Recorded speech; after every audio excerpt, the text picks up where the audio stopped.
नमस्कार बच्चों, मेरे चैनल इंसाइटफुल हिंदी में मैं आपका स्वागत करती हूँ।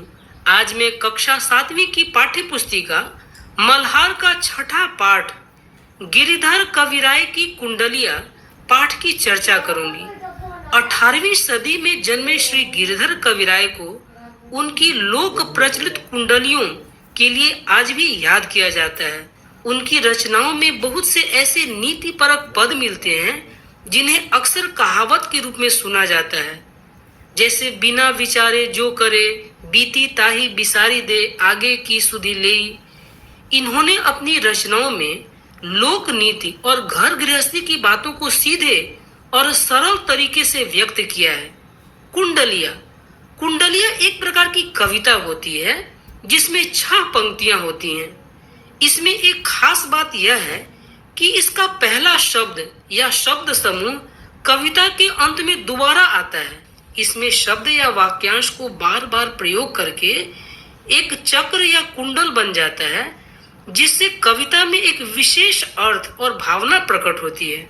अब पाठ शुरू करते हैं। बिना विचारे जो करे सो पाछे पछिताए, काम बिगाड़े आपनो जग में होत हंसाए।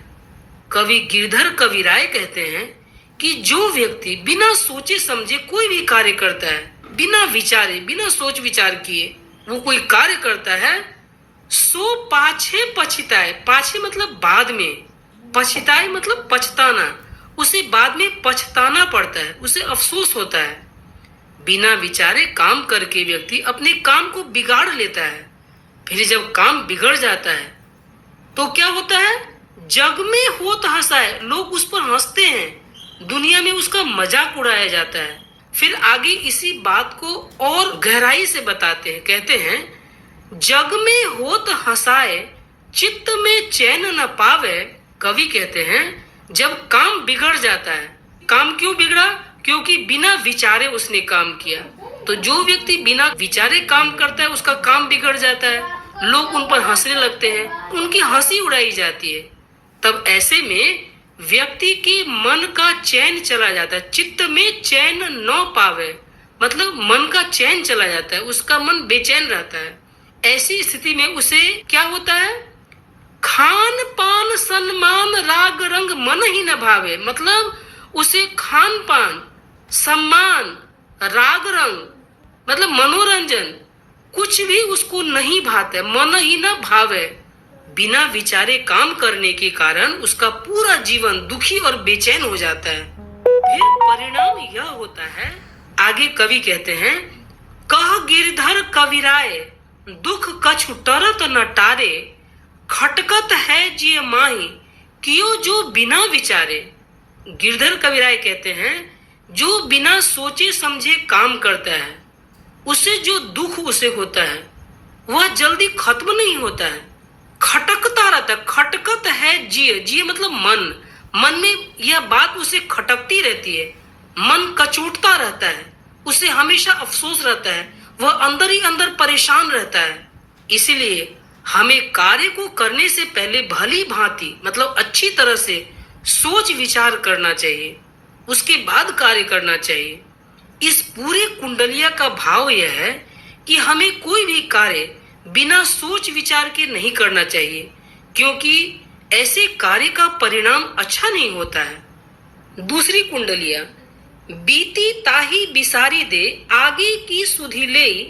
कवि कहते हैं गिरधर कविराय जी कि बीती मतलब जो बातें बीत गई, ताही उसे बिसारी दे, भूल जाइए, आगे के बारे में सुध लीजिए। सुधि लेना मतलब उसके बारे में चिंता कीजिए, उसका ख्याल कीजिए कि आगे क्या करना है, क्योंकि बीती बातों के बारे में सोचकर दुखी होने से कुछ भी हमें हासिल नहीं होता है, कुछ भी प्राप्त नहीं होता है। तो बीती ताही बिसारी दे, उसको भूल जाइए और आगे के बारे में विचार कीजिए। जो बनी आवे सहज में, ताही में चित दे। जो बन जाए, जो बनी आवे मतलब बन जाए, बन पड़े, सहज में एकदम आसानी से स्वाभाविक रूप से जो काम आपसे हो जाता है उसे कीजिए। ताही में, उसी में चित्त मतलब मन लगाइए, चित्त दीजिए, दे। ताही में चित्त दे, उसी में मन लगाइए। पुरानी गलतियों पर पछताने के बजाय आगे बढ़ने का ध्यान देना चाहिए, अपने भविष्य के बारे में विचार करना चाहिए। फिर आगे कवि कहते हैं, ताही में चित देई बात जोई बनी आवे, दुर्जन हंसे न कोई चित्त में खता न पावे। कवि कहते हैं, यदि हम अपना ध्यान उन कामों पर लगाएं जो स्वाभाविक रूप से आसानी से पूरे हो सकते हैं, तो कोई भी बुरा व्यक्ति हम पर हंस नहीं सकेगा। कोई दुर्जन, कोई बुरे लोग समाज में जो हमेशा हमारे ऊपर हंसने को तैयार रहते हैं, हमारा मजाक उड़ाने को तैयार रहते हैं, उनको हमें मौका नहीं देना है। साथ ही हमारे मन में भी किसी तरह की गलती का बोझ या पछतावा नहीं रहना चाहिए। चित्त में खता न पावे, मतलब अपनी गलती पर बैठ के हम पछता रहे हैं, क्यों हुआ, ऐसा क्यों हुआ, ऐसे हुआ था। कवि कहते हैं, सोच समझकर आगे बढ़ने से सम्मान बना रहता है और मन में संतोष रहता है। आगे कवि कहते हैं, कह गिरधर कविराय यह कर मन पर तीती, आगे को सुख होई समुझ बीती सो बीती। कवि गिरधर कविराय अंत में कहते हैं कि मन में इस बात का पक्का विश्वास रखना चाहिए कि बीती बातों को भूलकर यदि हम समझदारी से आगे बढ़ेंगे तो भविष्य में सुख और सफलता मिलना निश्चित है। पुराने दुखों को भूलकर जो व्यक्ति आगे की सोचता है, वही जीवन में आनंद और शांति प्राप्त कर सकता है ना। आगे को सुख होई, मतलब ये सोचिए कि आगे आपको सुख प्राप्त होगा, आगे आप सही तरीके से काम करेंगे, जो बातें बीत गई वो बीत गई। आगे को सुख होई समुझ बीती सो बीती, ये समझिए कि जो बीत गई वो बीत गई, अब उसका हम कुछ नहीं कर सकते हैं। हम आगे अपना भविष्य अच्छा बनाएं। धन्यवाद बच्चों। मैं अगले वीडियो में इस पाठ के प्रश्न उत्तर की चर्चा करूंगी। धन्यवाद।